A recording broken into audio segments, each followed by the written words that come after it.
সুপ্রিয় দর্শক, আমি আপনাদের মাঝে একটা বিখ্যাত চার দোকান দেখাবো। সেই চা খাতি নাকি দেশ বিদেশের লোক আসে, তাই আমি এখন সেই চার দোকানে যাব।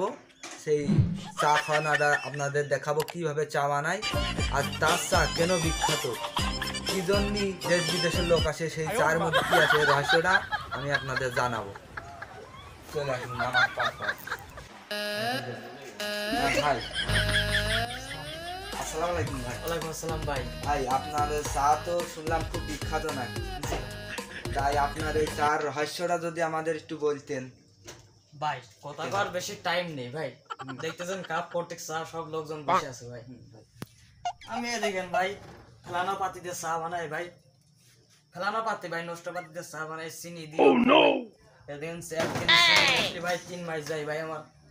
আর দেখেন ফেলানো পাতি ভাই বইমে থিয়ে দিকে বুঝতে পারে না ভাই, চিনি দিই অল্প। তাই তো ভাই আমার চা স্বাদ বেশি ভাই, এই জন্য দেশ বিদেশতে ভাই। এই যে কয়দিন আগে ভাই ইন্ডিয়ার তো লোক আইলো ভাই আমার চা খেতে ভাই। আর কয়দিন আগে ভাই আজকে অর্ডার দিয়েছে ভাই, আর একটু পরে 20 মিনিট পর আসলো ভাই। এই শীতে ফরিদপুর লোক আসলো চা খেতে। আপনারা লাইনে থাকেন ভাই, তারা আসুক, এসে দেখেন আপনারা কিরম ভিড় হয়, তাই দেখেন ভাই। সুপ্রিয় দর্শক, আমরা জানলাম কোন কোন জায়গা থেকে লোক আসে। সবাই আসবেন চা খাতে, তিনি খুব ভালো চা বানায়। সবাই আসবেন, যাবে।